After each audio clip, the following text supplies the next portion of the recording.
November 22nd, you've made it through another week here with us on the Mo News podcast. I'm Moshe Winunu. And I'm Jill Wagner. This is the place where we bring you just the facts. And we read all the news and read between the lines so you don't have to. And we celebrate the first rain in New York City in more than a month. Yeah, I don't think I've ever been so happy to see rain in my life. Is the chalk drying on your driveway? Has it been washed away yet after 6 weeks? Finally it is gone. Actually, another friend of mine messaged me. He's like, the chalk on my driveway is gone too. So yes, after 6 weeks, we finally got a somewhat significant amount of rain. The meteorologists are saying it's not really going to put a dent in the drought, but that it will at the very least help prevent some of the brush fires we've been seeing in this area. And while we talk about the East Coast, it's the West Coast, the Northwest in particular, that's been hit hard. We mentioned the bombogenesis yesterday on the podcast. The bomb cyclone, you mean? The bomb cyclone that went through bombogenesis is the meteorological process, I am told. But it led to folks and friends of mine in Seattle, et cetera, power outages, 60, 70 mile per hour winds. So I know a number of you out there in the Pacific Northwest who listen to us have been impacted by that. That's set to go for about another day here. And Moshe, quickly before we get to the headlines, just want to mention something that Mo News is doing for our small businesses out there. Yeah, so next Saturday is Small Business Saturday. We are a small business, and we know many of you from Etsy accounts to larger businesses run your own businesses. And something we're trying to do to try to support the entire ecosystem is launch the Mo News Small Business Directory. You might have seen this on Instagram on Thursday. Right now, we're building a directory, a map of all the small businesses in the Mo News community that both sell stuff online as well as brick and mortar stores across the country and around the world. Right now, you can submit your business if you're a Mo News Premium member. So you can join Mo News Premium by going to mo.news/premium. And that's where you can then submit your business for the directory. Once the directory is complete early next week, we will send it out to everyone, promoting it on this podcast, in the newsletter, as well as on Instagram to more than 500,000 of our followers. Again, the goal here is to promote the independently operated businesses that make up the backbone of this country. We know so many of you are doing amazing things out there, have amazing businesses out there, and this is the least we can do to support you during this time. So again, if you would like to submit your business for the Mo News Small Business Directory, head over to mo.news/premium to join, submit your business, and then that directory will be made public to everyone next week. Okay, Moshe, with that, let's get to some news here. A political bombshell. Matt Gaetz withdraws from consideration as Attorney General. What is next for him? And the president-elect wasting no time in picking his replacement, former Florida Attorney General Pam Bondi. Another day, another dramatic development in the Trump transition. Overseas, the International Criminal Court issues arrest warrants for the Israeli Prime Minister and former Defense Secretary. Their reaction, the world reaction, and what this actually means. Plus, Mo News interviewed the parents of one of the American hostages still being held in Gaza, what they're expecting as the U.S. is about to change administrations. Also overseas to the war in Ukraine, Vladimir Putin says that Russia attacked Ukraine with a new missile. Back here in the U.S., a court overturned Jussie Smollett's conviction for making a false hate crime claim. But Moshe, can we get our 5 years following the story back? We're going to recap what he said, what we found out, what one prosecutor did, one prosecutor didn't, what the final court is saying. It's like, I can't believe we're still talking about this story for a second decade. And the NFL taking steps to protect players after recent burglaries of players' homes. And Moshe, tell me you have too much money without telling me you have too much money. A crypto investor pays more than $6 million for a banana, literally. Jill, I know many parents out there would say that the only thing that their toddler will eat is a banana, but even then, I don't think I'd spend $6 million on one. Well, you know my freezer is still full of them from the scare. from the one-day port strike. From the port strike that we were scared was going to prevent bananas from coming in for months. Yeah. So if he wants to pay me even a fraction of what he paid for this banana, You'll take $6 per banana. Forget $6 million. I'll take anything. Just get them out of my freezer. And Moshe, it is Friday. Cheers to the freaking weekend. What we are watching, reading, and eating. Special holiday edition since we won't have it next week.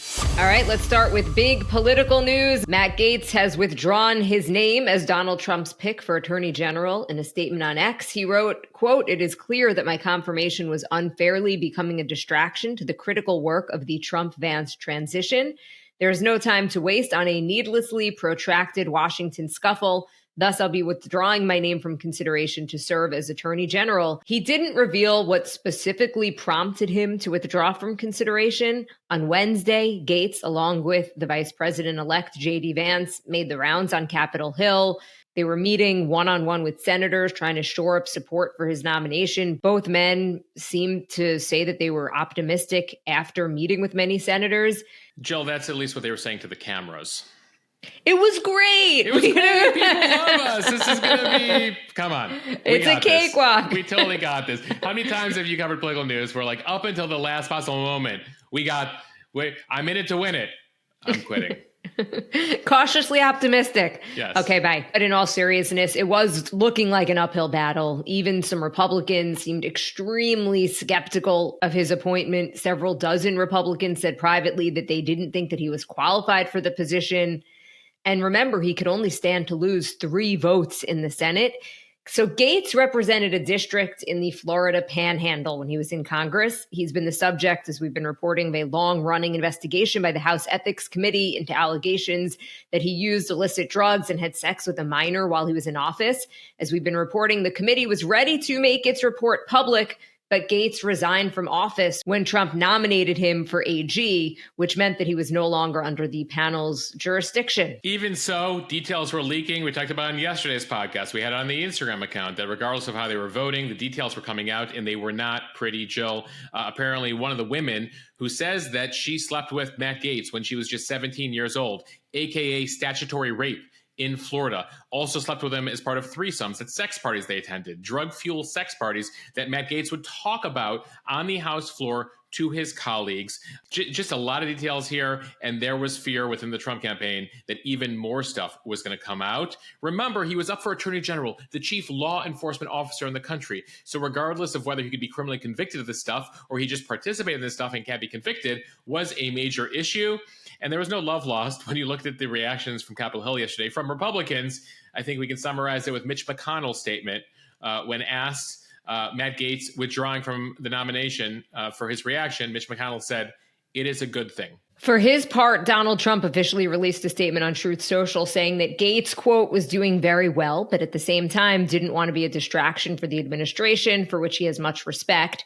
Matt has a wonderful future, and I look forward to watching all of the great things that he will do. Most certainly, though, this is a blow for Trump. Gaetz is and was a longtime ally. He was a fierce critic of the Justice Department. And as the Wall Street Journal puts it, quote, Trump has been searching for an attorney general who would be more willing to do his bidding, as he has threatened to seek retribution against his political rivals. So Moshe, a big bombshell on Thursday, but the big question now, what is next, not only for Matt Gaetz, but who else could potentially be in line for the attorney general job? Yeah, one of the reasons he chose Matt Gaetz on that flight to D.C. last week is he didn't like any of the options. So he's on the plane, Matt Gaetz is there, a couple other folks are there, Elon Musk is there, and they're like, how about Matt? Let's make Matt attorney general. And Trump's like, okay. And he tweeted it out. That's sort of what went down. So now back to the drawing board. They're going to put a bunch of candidates before him. At the same time, he's looking to bring a historically independent Justice Department. We talked about this on the podcast last week, that since Nixon, there's been an attempt to make the Justice Department much more independent from the White House, given how Nixon used the Justice Department. Trump wants it closer to him. Again, he doesn't want that arm's length approach. He was disappointed in both of his attorneys general last time, Jeff Sessions and Bill Barr, that they would push back on him and wouldn't pursue certain things he wanted him to pursue. Gaetz was not going to be cut that way, but Gaetz had all these other issues, as we've discussed. And the president-elect wasting no time in announcing his next pick for Attorney General, former Florida Attorney General Pam Bondi. She is a longtime Trump ally and an outspoken defender of the president-elect. Trump wrote on Truth Social in announcing the pick, quote, "For too long, the partisan Department of Justice has been weaponized against me and other Republicans. Not anymore. Pam will refocus the DOJ to its intended purpose of fighting crime and making America safe again." Unlike his former pick, Matt Gaetz, Bondi comes with years of legal experience. She was limited to 2 terms in office. In 2020, she was selected for Trump's defense team for his first impeachment trial. He was acquitted in the Senate. And while she certainly doesn't come with the baggage of Matt Gaetz, she's not without a bit of controversy. After Trump lost the 2020 election, Bondi publicly championed his baseless claims of voter fraud and falsely said that Trump had won Pennsylvania. She, like Gaetz, will need to be confirmed in the Senate. And Moshe, there's also now the question of what's next for Matt Gaetz. As for what's next for Matt Gaetz, some of you have been asking, he technically resigned his seat from the current Congress. The current Congress runs out at the end of this year. He was elected in November for 2 more years for the next Congress that begins on January 3rd. Now, while he did say he does not intend to ever return to Congress in his resignation note last week, he could renege on that. Officially, he has been elected to that position. He might have to face a special election. There's a lot of questions here because, like many things we cover in politics these days, this is sort of unprecedented. So we'll have to wait and see here as to whether Matt Gaetz wants to return to Congress. But then that makes the House Ethics Committee get to oversee him again. Does he want that, given what's going on? Does he want some advisory role to Trump that doesn't require Senate confirmation? Can he be promised something else? There's a governor's race. DeSantis is done in 2 years. Is he going to prepare for that in Florida? All unclear, but I imagine given how much Matt Gaetz loves publicity and the media, we'll certainly hear about his next step soon. Okay, Moshe, now to a big story overseas. The International Criminal Court, or ICC, issued arrest warrants for Israeli Prime Minister Benjamin Netanyahu and former Defense Minister Yoav Gallant on Thursday, quote, for crimes against humanity and war crimes over Israel's military operations in the Gaza Strip following Hamas's October 7th, 2023 attacks.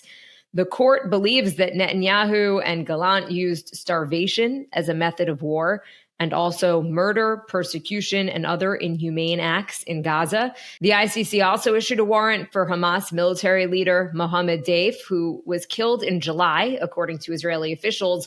But prosecutors issued the warrants anyway because they couldn't confirm his death. But the question is, what does this actually mean? This decision is the first time that the ICC has ever issued warrants against leaders of a democratic country. Israel, though, not a member of the court. So Netanyahu and Gallant, whom the prime minister fired this month, don't face any risk of arrest at home in Israel.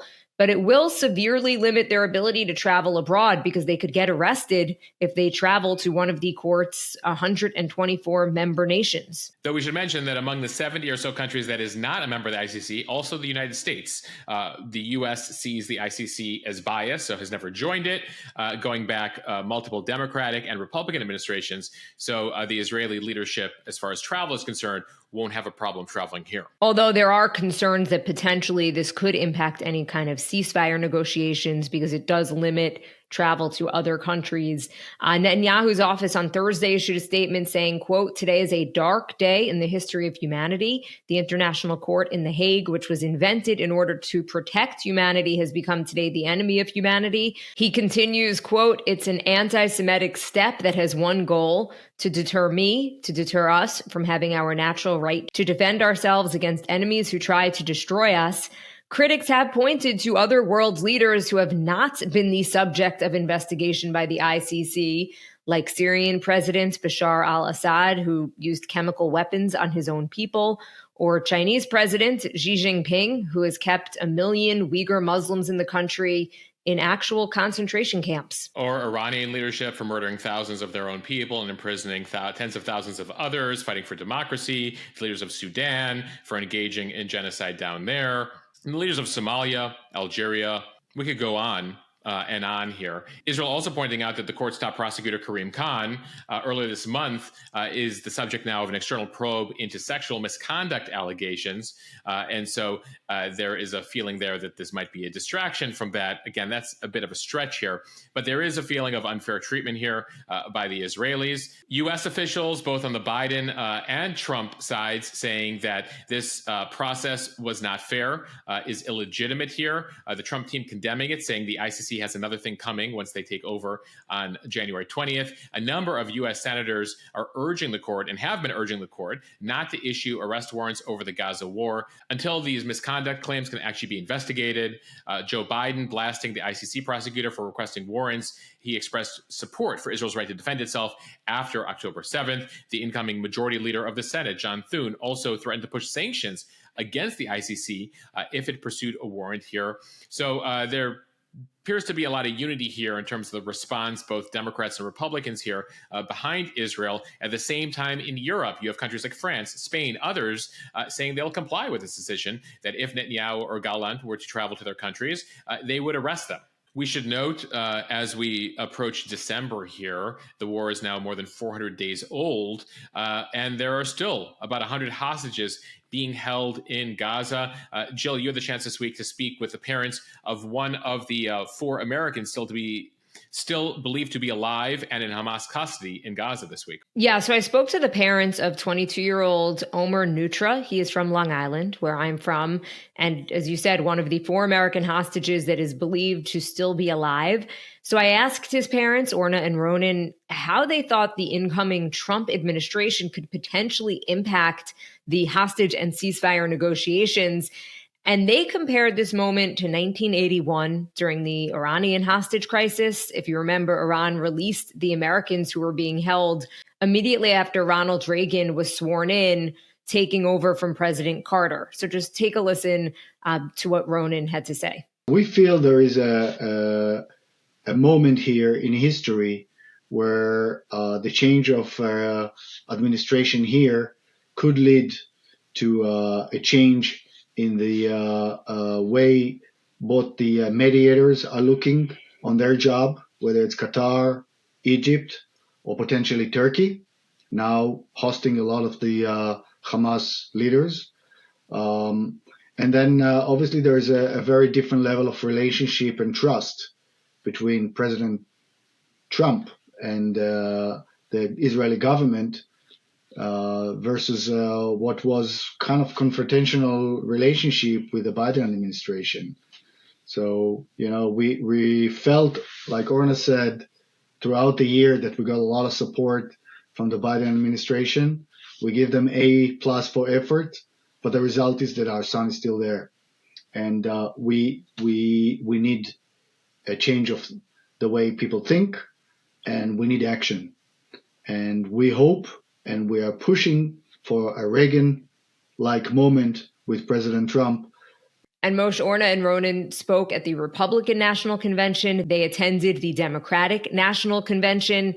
And their big message here is that this is not political. They say that time is simply running out for their son and the other hostages.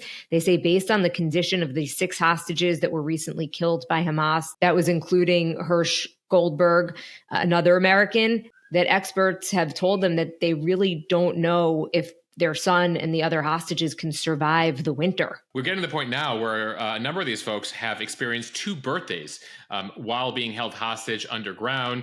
In some cases, there has been proof of life sent by Hamas. In some cases, none at all. And so still, a lot of these families, Jill, there's a square in the Tel Aviv area where they gather. They have rallies weekly. They've been pushing whoever they can in Israel, in the U.S., around the world to try to get their family members home. And so they're expressing hope that a changing dynamic here politically might finally bring home their loved ones. Right. And that full interview, if you want to take a listen, heartbreaking, but also hopeful, is available currently on our interview feed. The Mo News Interview Podcast. You search Mo News Interview wherever you listen to this podcast. All right, time now for the speed read. Let's start with another major international story that we're tracking. This from the BBC. Russian forces launched a new medium-range ballistic missile at Ukraine. This is according to Russian President Vladimir Putin. He called the strike on the eastern city of Dnipro a warning to Washington and Ukraine and other Western backers amid an escalating battle of airstrikes and missile launches between Ukraine and Russia. Putin said Russia hit a Ukrainian military factory in Dnipro using a new medium-range, quote, non-nuclear hypersonic ballistic missile. He referred to it as Orishnik. He said that this, quote, test of the system was conducted in response to the Biden administration's recent decision authorizing Ukraine to fire U.S.-made long-range missiles at military targets inside of Russia. Putin included a threat against the U.S. and other countries who allow the use of their weapons against their facilities. So U.S. officials are reacting by downplaying the Putin move here, saying that he might be trying, when we say he, we mean Putin, to intimidate Ukraine and its supporters. This is not a game changer. Apparently, U.S. officials also saying that the Kremlin and folks in Moscow warned the U.S. this was coming, a heads up, we're using a new missile. Now, the Kremlin disputes that. Nonetheless, here, it does come as there have been some escalatory actions over the course of the last week or two. The U.S. authorized Ukraine recently to use new long-range missiles against Russia for the first time. Remember, the Biden administration has been very restrictive, giving Ukraine certain weapons, but saying you can use it for this, but not that, this, but not that, trying not to escalate things. They gave them permission after the North Koreans sent 10,000 troops to gather alongside Russia for what is expected to be a major move here in the coming weeks. So in response to North Korea, Biden said, you know what, you can use those. Also, the British gave them new missiles, the Ukrainians new missiles called Storm Shadow missiles. And so they're using those as well. So Russia reacting here to the fact that the UK and the US have given Ukraine a green light here when it comes to certain weapons uses. And Putin gave that address yesterday. We talked earlier this week about how he was changing his nuclear doctrine, which was expected in the past. So at the same time, no major expectations that this is going to really escalate things, but certainly rhetoric this week has reached a fever pitch. From the New York Times, the latest in the 5-year criminal saga of actor Jussie Smollett, the Illinois Supreme Court on Thursday overturned Smollett's conviction on charges of filing a false police report, claiming that he had been the victim of a racist and homophobic attack back in 2019. The court found that Smollett was unjustly prosecuted a second time after his charges had been resolved as part of a negotiated agreement. This decision was a stunning reversal in a case that has seen more than 5 years of twists and turns.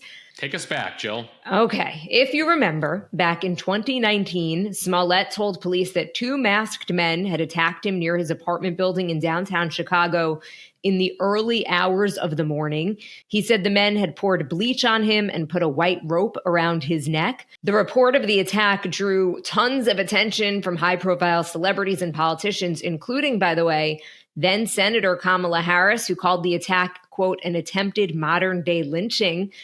But as the Chicago police started to investigate his report, they got skeptical about the story, and instead prosecutors charged Smollett with filing a false report and wasting police resources.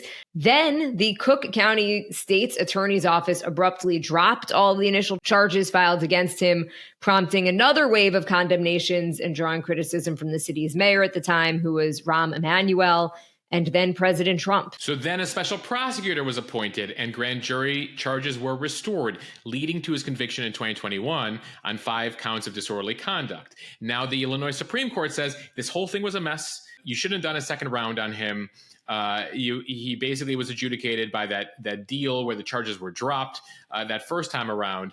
And so we're overturning the verdict. Nonetheless, I don't know that it changes anyone's minds here. The special prosecutor, by the way, is frustrated by the decision here by the Illinois Supreme Court.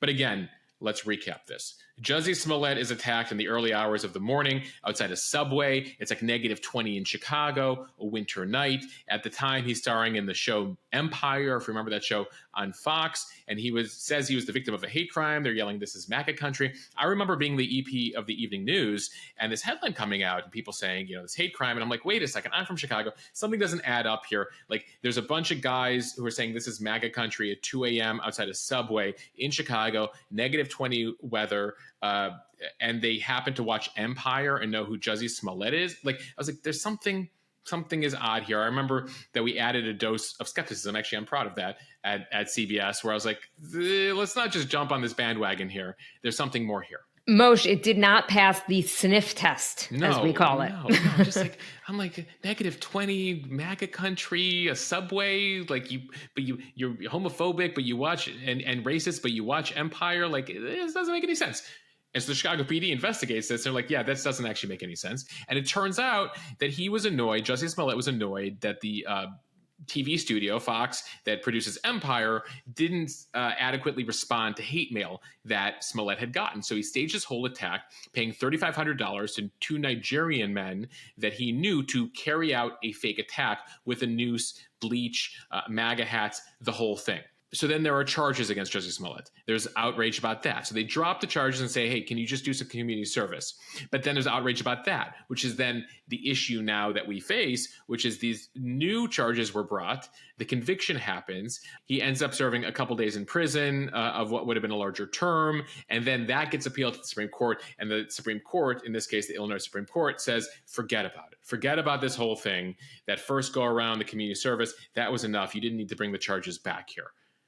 So that, I think, Jill, puts a pin in the Jussie Smollett story for now.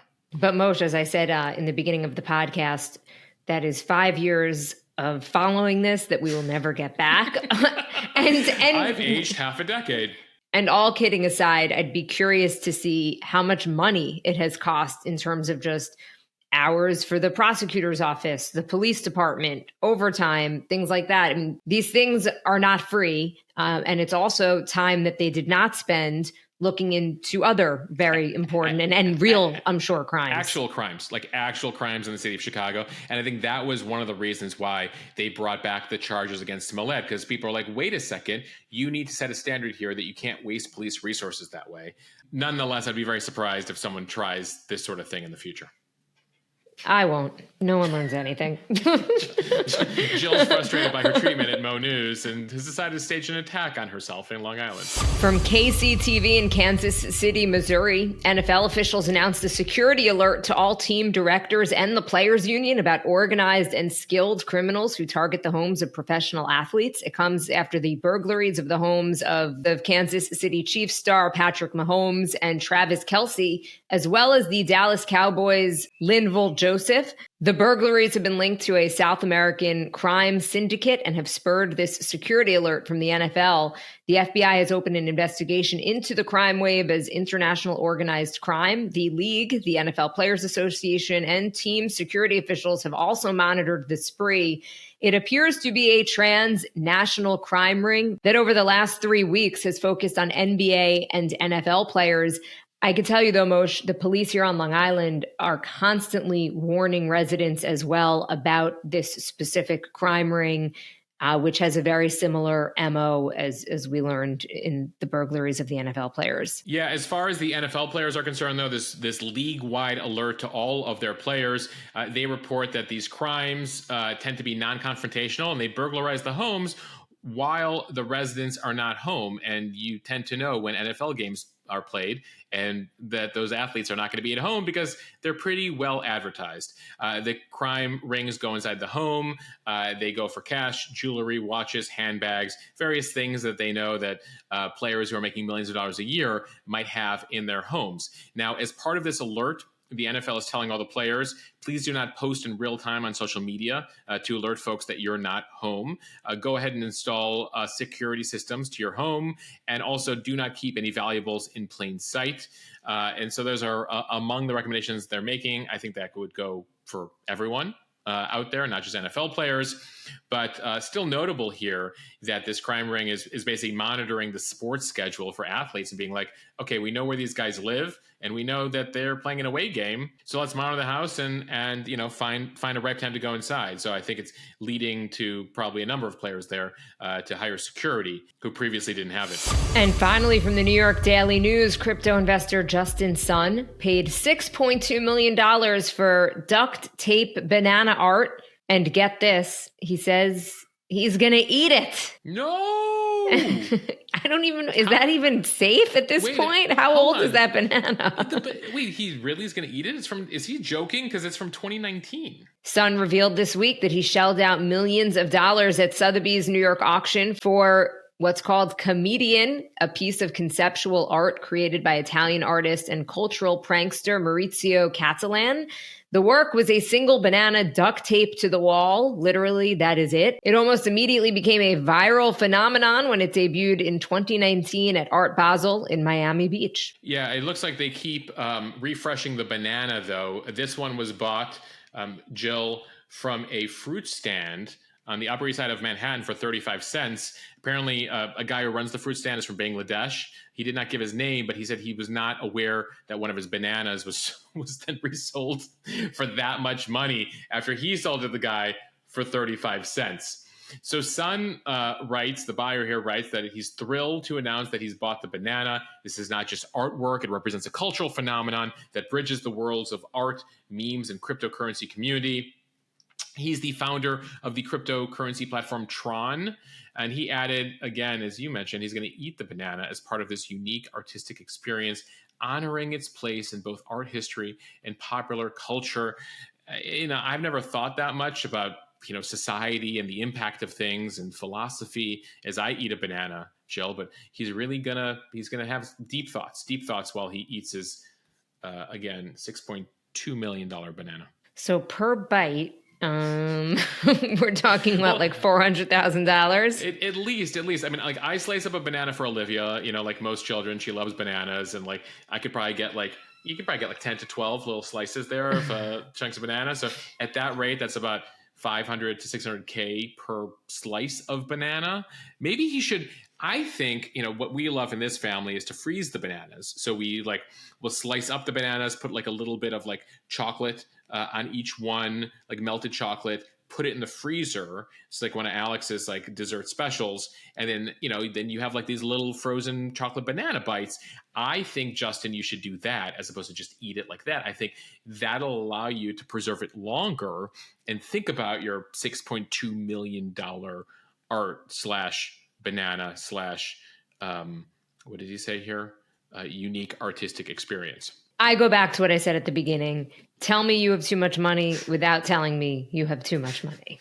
It's like you would like, you need to make this up. Like you need to like, you can't, like this is like if you read this in The Onion or like some satire newspaper, you wouldn't be surprised. You're like, okay, that's cute. That's a funny little story, but it is what it is. I should mention this guy. He's got some money. He apparently has purchased his $78 million sculpture a couple years ago. And then he spent $600,000 on an NFT of a pet rock. So like a digital version of a pet rock. Hashtag rich people problems. By the way, he also installed a solid gold toilet in a He's bathroom so annoying. I literally can't. Do you want me to continue with no, things he's done? It's bothering me. I don't know if it's jealousy or just what, but like he could have. He could have done with that money. He didn't install the gold toilet. The artist installed a solid gold toilet. Like it's just the artist is doing his thing. This guy's doing his thing. And oh my God, do something better with your money, buddy. All right. Yeah. It is Friday. Cheers to the freaking weekend. Time for what we are watching, reading, and eating. Moshe, tell me, what are you watching? It's getting all the buzz. Wicked, the movie. It's out today. So let's see how it does. But it's getting, I would say, like, what would you say? Like almost Barbie treatment in terms of like publicity. And I mean, nothing is quite going to be the phenomenon that Barbie was, but Wicked's getting a lot of love out there. I'd say if Barbie or Barbenheimer was like 10, which it pretty much was, this is maybe a 6. Okay, yeah, I agree. That's 6, 7 in terms of the publicity scale. Jill, what are you going to be seeing? Okay, so technically it doesn't come out until next week, but we're going to be off for Thanksgiving. So I want to mention Moana 2 on Disney+. I cannot tell you how excited my daughter is for that. And Moana, one of my favorite of the Disney flicks. So I'm pretty excited also. Okay, Moshe, what are you reading? So, want to take a break from politics, and there's a biography that's been sitting on my shelf for a very long time, Walter Isaacson's biography of Leonardo da Vinci. Looking to get into that, the official Renaissance man who did so many compelling things and developed a lot of the ideas that we're still embracing today and led to modern society. So Walter Isaacson, an incredible storyteller, and looking forward to that. Jill, what about you? It's funny you mention that because the Magic Treehouse series, the books that I had mentioned last week, they do have one edition on Leonardo da Vinci. And even though they're kids' books, I actually learned so much about his life. At the end of each book, they tell you kind of what part of it is real and what isn't. And so it was just fascinating. Well, my book, the Isaacson book, is 540 pages. So if it gets a little dry or I just can't get through it, send me over your Magic Treehouse version. What's behind the Mona Lisa? What part of that was true? Really interesting stuff. Moshe, I am reading finally The Algebra of Wealth, a simple formula for financial security by my fave, Scott Galloway. It's a #1 New York Times bestseller. I have been meaning to read it for months, actually, since it came out. And I finally, this is the week. I believe in you, Jill. Okay, Moshe, what are you eating?